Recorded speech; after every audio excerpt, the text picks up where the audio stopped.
welcome back to the All Things ITSM Global Podcast, coming to you from Knowledge15 in Las Vegas today. I'm Kirsty McGowan and I'm here with Ken Gonzalez. Nice to see you. Carlos Casanova and our guest, Mr. Peter Doherty, otherwise known as the ITIL Ninja, who I actually first met on the streets of Tokyo some 5 years ago. Oh boy, this one's going nowhere. There's got to be a story behind this, yeah. Can we broadcast it? It's funny the people you meet at ITSM conferences. It is. So, at last year's conference, ServiceNow unveiled the whole notion of enterprise service management, and I was very pleased to hear a lot of the things like the new tools coming out for creating new apps and things. What's your take on ESM and where are things going and what should people be paying attention to? So ESM is probably the thing I'm talking most at conferences about these days. And for so many years, IT have been going and putting nice service catalogues out to their customers and their customers consuming it. But if I'm in IT and I want to go to get something out of facilities or marketing or something like that, I go email. And I've got a policy. Any process that is underpinned by email doesn't deserve to be called a process, because there's no SLAs, there's no accountability, there's none of those things that are the cornerstones of a process. Yeah. So what I'm seeing now, more and more organisations are going, there is so much productivity to be gained within an organisation by cutting out the emails, the spreadsheets, putting up a nice single service catalogue. If you're a HR department, a lot of organisations, you go to their internet website and they'll have a little thing called HR at company name, and you click it. What happens when you click it? It brings you into email. And all of a sudden it goes into the email black hole, where now those organisations are going, hey, IT has been giving service catalogues, they know what the service is, they know how to automate them in the workflow. Why can't we give that same sort of service? So pushing it across the enterprise, very important to me these days. Yeah, it's amazing, and in the keynote, at the conference spoke exactly to that, how we've gone through this process where we take something tangible, we scan it, we transfer it electronically, it receives electronically, we put it back into a tangible form, and then manually fill it out, and then kind of go back. And it's just kind of crazy that we've done this and have done this for years, and we went from a purely paper model to a paper, electronic, paper, which really seems to be going backwards with the whole approach. So it's crazy that we've done that, but to your point, we've kind of just plugged gaps, I think, here and there, to say we did something electronically. Like you said, you go to the website and now you click it, but you go back to your email. It's kind of crazy to do that. Yeah, I had to put a insurance claim in a couple of weeks ago and went to my insurance company's website, and there's the form nicely there. It says, print this PDF, fill it out, sign it, and email it to us. And I thought, well, what a waste of resources for everybody. Yeah. So what happens there is that a lot of the organisations that put these things together, they've never actually lived in the shoes of the fisherman. They don't think in the context of, I'm a bank teller, I'm a behind the scenes type person, I'm an accountant, I'm a lawyer. How did they manage their work? How did they do their day? So, a lot of the failings of self-service portals I see when you push it out to business, it's all in IT terms. And the people who are trying to consume it, they know nothing about IT. Yeah, and it's funny you mentioned the whole IT terms thing, because that's one thing that, I know we've had this conversation a few times. I think over the years, from an IT perspective, we did away with the whole business analyst role. And we said, well, the IT person is going to talk to this business person, we're going to save money on this. But we really lost a tremendous amount of value there. And then the IT people started introducing technology terminology to the business. And now we're in a state where, please don't come and ask us for a server, even though we're the ones that introduced that terminology.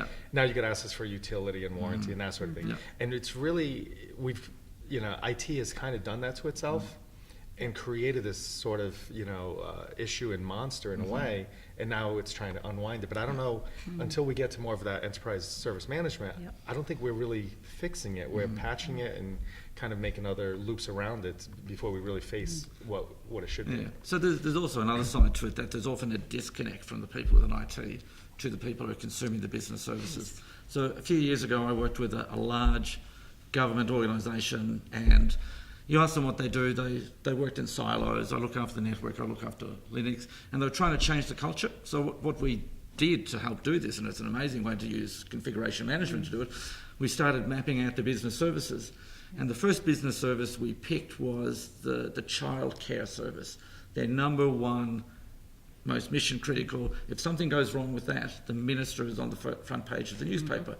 So we got them to a point where, and God, in those days, it was a detective thing, right? You'd sit down, you'd get the stakeholders, you'd have whiteboards, you'd be mapping services. Yeah. The minute you walked out of the room, you'd have to think, how do I keep it up to date? But we got it down so as that when an alert was raised, and it goes to someone on the networks team, they don't think I've got a network issue. They think that if I don't fix this quickly, I'm putting a child's life at risk. Yeah. And that's how you start internalizing the sort of things in the delivery that you do. Yeah, it's funny. I can't remember where, it was a recent conference that I was at, and someone spoke to the fact that he worked oil rigs. And what he did is he brought in someone from the rig, and the guy, he'd just flown in, and he was like, I need to take showers. No, I want you to come in exactly how you just got in, from the rig. Still, oil drenched, smelling, petroleum. He brought him in to this big conference area and put him in front of these people, and everybody's kind of looking at him strange, and it's, he's got that petroleum smell. And he says, "This is who you work for, and if you don't do your job, this person or someone else like him on that rig can die. It's that simple." He said, from there on, that was the image. What are we doing to keep that person alive? What are we doing to keep that person safe? And that's the disconnect. Right? So one of my friends who we know, she was a service delivery manager for police. And what happened was that there was a disconnect between them and what the police were doing. So she would then take them out to, be on booze buses, go out and patrol with them and those sort of things. So they were seeing who the end users were. Yeah, it's really important to actually be able to, in IT, know what the outcome that you're trying to create is. Yeah. So.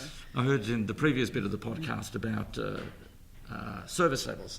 So service levels are something that are really important to me because so often in IT, we're driven by the wrong metrics. I remember maybe 15 years ago, I had a conversation with the CIO of a large financial organisation, and we started talking about service levels. And I go, well, give me an example of some of your service levels.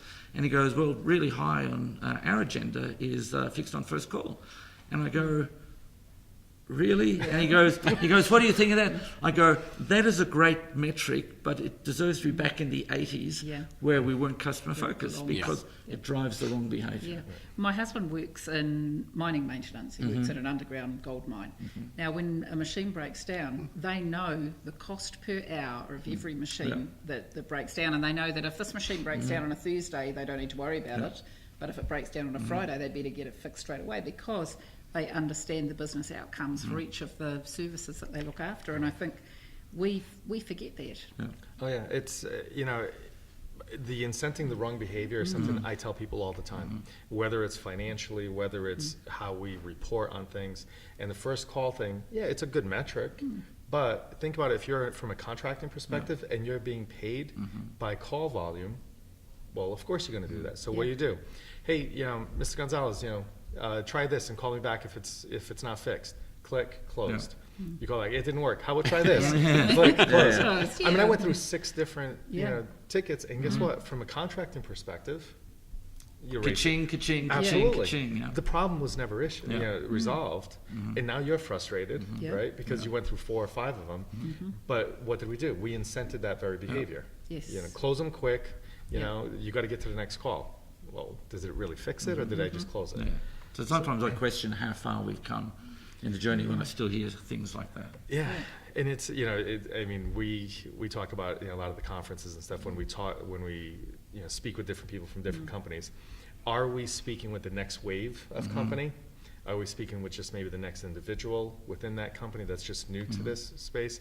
Or are we just too old and So there's always that. So I don't think we're too old because really I get such a buzz when I'm talking to an organisation and you see the light go on. You see they go, and all of a sudden, you start changing the way people work. That's the thing that is sort of depressing in some ways, right? When you work with some of these companies, you and I were speaking earlier about when you work with some of these companies and you feel bad for them in a way, that you're going in to help them and they're still at, step -5. Yeah. They're still trying to spell RFC. They're still, and you feel bad for them. You want to almost take it over and just clean up their house and then give it back to them. Yeah. Every once in a while you get one of those aha moments and you're like, oh, this is what I do it for. So they're the great ones because you can take them on the journey, because you're not solving anything if you go, let me take it away and give you this, because after you leave, what's going to happen? Yeah. It'll Right go back back to- the other way. Exactly. So this is, I talk a lot of time on at conferences on the culture and changing the culture of an organisation, and you've got to, like those guys with that government agency where they could internalise the service and the effect. It makes such a difference. Like bringing in the guy from the oil rig, Yeah. all of a sudden these are your customers. Yeah, you actually understand that last person. And these are the guys that go home at night, they're on Yahoo, they're buying stuff off Netflix and all that, and they come into work the next day and they go, oh my God, how do I consume services from my back-end IT stuff? Because they've been created the way IT would consume services. Yes. So you think about how you deliver messaging. It's not the message you send, it's how it's Yeah. received. Yeah. And we could just apply that so easily to the things we do in IT. So given the number of people that are really kind of oriented around traditional ITSM, what's your recommendations for how somebody can get started in moving on this ESM direction and getting that journey going? Yeah. So I've been a big fan of looking at the to-be state, not the as-is state. Yeah. So when I work with customers, I sit down with them and go, okay, we hear, I don't really want to understand all the things you do now. I want to understand where you want to get to and how you can be enabled to do that. And then set business outcomes and go like that. The other side of it is that I'm a velocity over perfection guy. I'm an 80% guy. If I go in and talk to a customer and we go, I can get you some really good business outcomes by delivering 80% of all the stuff, I'll do that every time. So I get quick outcomes. So I'm a big fan of agile sprint-based rollouts, where I can go, I have small, sharp sprints and I can bring out very quick incremental improvements. The one thing I noticed that with a lot of organisations that do that though, because I'm sprinting so hard, I'm going to make mistakes. I've got to be able to look back at those mistakes and correct them. Yeah.